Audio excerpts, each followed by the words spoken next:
2000년에 재봉사인 주오프 추앙은 아내와 함께 상하이에 와서 사업을 하게 되었습니다.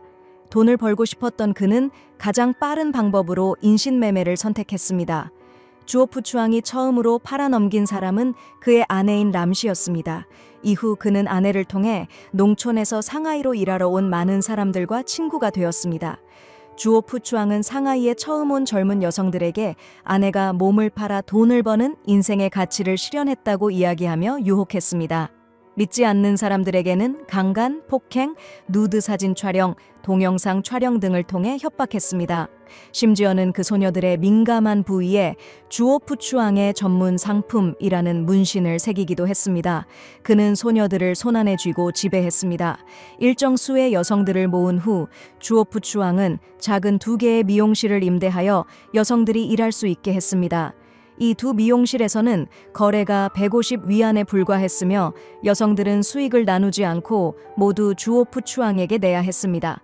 인신매매를 통해 주오프 추앙은 빠르게 자본을 축적했습니다.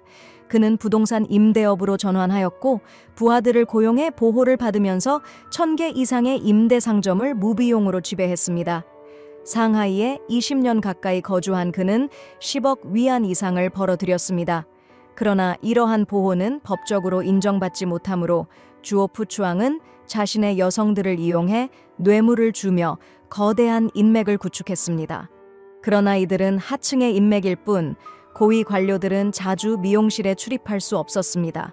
그래서 주오프 추앙은 더 높은 기반이 필요했습니다. 2014년에 주오프 추앙은 미용실에서 가까운 곳에 하나의 건물을 구입하여 푸상 고층 건물이라고 이름 붙이고 문화회사를 설립했습니다. 그는 성공한 사업가로 변신하였고 1000회 이상의 임대 부동산의 소유자이며 푸상 고층 건물과 많은 다른 명칭을 가지고 있었습니다. 이후 그는 고위 관료들을 푸상 고층 건물로 초대하여 즐기게 하고 이를 비디오로 촬영해 협박했습니다. 푸상 고층 건물은 궁전처럼 개조되었으며 사치스럽고 호화롭게 꾸며졌습니다. 꾸미기 외에도 그는 어떤 상황에도 대비하기 위해 3개의 비밀 출입구를 만들었습니다. 6층에는 다양한 취향을 위한 섹시한 의상이 준비되어 있었고 여성들을 위한 호화롭고 우아한 방이 있었습니다. 이러한 호화로운 장식은 이미 두 미용실에서 나이 많은 여성들에게는 어울리지 않았고 고객들도 동의하지 않았습니다. 주오프 추앙은 높은 교육을 받은 젊고 아름다운 여성들을 모집할 필요가 있었습니다. 2017년 주오프 추앙은 음식 체인점에서 일할 직원을 모집하는 광고를 내었습니다. 이때 진시아는 미국에서 유학 중이던 학생으로 직원 모집 정보를 통해 주오프 추앙과 알고 지내게 되었고 푸상 고층 건물에서 면접을 보기로 했습니다. 이곳의 보안은 매우 철저했으며 문 앞에는 전역 군인이 경비를 서고 있었고 각 구석에는 감시 카메라가 설치되어 있었습니다. 각 층은 별도의 출입 카드를 사용해야 올라갈 수 있었습니다. 주오프 추앙은 여기에는 고위 관료들이 자주 방문한다고 하며 안전이 중요하다고 했습니다. 진시아는 의심하지 않았습니다. 그러나 그녀가 입사하게 된 것은 고객을 위해 음식을 제공하고 음료를 서빙하며 고객을 위해 잠자리를 제공하는 것이었습니다. 진시아는 거절하고 싶었지만 도망칠 수 없었습니다. 어디를 가도 경비원과 문지기가 있었습니다. 2017년 말 진시아는 주오프 추앙에게 강간당한 후 그는 진시안에게 은행에 가서 일종의 보상금으로 볼 수 있는 돈을 가져오도록 허락했습니다. 진시아는 그때서야 은행 직원에게 경찰에 신고할 기회를 얻게 되었습니다. 경찰서에서 진시아는 믿기 어려운 이야기를 진술했습니다. 주오프 추앙은 성노예를 길러내고 난자 자궁 난자를 판매하며 고위 관료들에게 매춘을 제공한다고 했습니다. 경찰은 의심했지만 2017년에도 상하이 중심께서 이렇게 큰 규모의 매춘이 사회 악세력에 의해 운영되고 있다는 것이 믿기 어려웠습니다. 이때 주오프 추앙은 진시안의 어머니를 데리고 경찰서에 와서 가족 간의 갈등으로 사건을 마무리했습니다. 돌아온 진시안은 기숙사에 갇히게 되었습니다. 기숙사에는 주오프 추앙의 아내인 람씨, 무용교사인 타오시안, 그리고 주오프 추앙에게 아이를 낳은 적 있는 저우씨가 있었습니다. 도망친 진시안은 같은 처지의 여성들로부터 폭행을 당했고 폭행 후 진시안은 병원으로 이송되었습니다. 그곳에서 기다리고 있는 것은 치료가 아닌 난자를 채취하기 위한 대기였습니다. 이것은 주오프 추앙이 연구한 최신 부의 창출 방법으로 난자를 판매하여 돈을 벌면서 여성들을 자신의 아이로 묶어두는 방식이었습니다. 진시안은 10일 동안 지속적으로 난자 자극 주사를 맞아 복부에 수분이 차고 어머니가 될 기회를 영원히 잃게 되었습니다. 진시안을 하나를 죽여 100을 길러내는 방식으로 주오프 추앙은 여성들에게 규정을 제정했습니다. 고객이 술 한 병을 다 마시면 500위안, 고위 간부와 노래를 부르면 600위안, 노래와 춤을 함께하면 900위안, 고객과 하룻밤을 보내면 7천에서 10만 위안을 지급하겠다고 했습니다. 여성들의 가족도 푸상 고층 건물에 오게 되었으며 남성은 경비원이 되고 여성은 청소를 하게 되어 각각 한 달 3천 위안의 생활비를 받았습니다. 또한 주오프 추앙은 자신의 아내인 람씨에게 티아오거 무용학교를 열게 하여 또 다른 성매매를 위한 조합을 만들었습니다. 타오시아는 상하이에 거주하는 호구를 가지고 있어 이 학교의 감독으로 임명되었습니다. 2017년에 타오시아는 이 무용학교에서 주오프 추앙에게 강제로 난자를 채취당하며 심한 우울증을 앓게 되었습니다.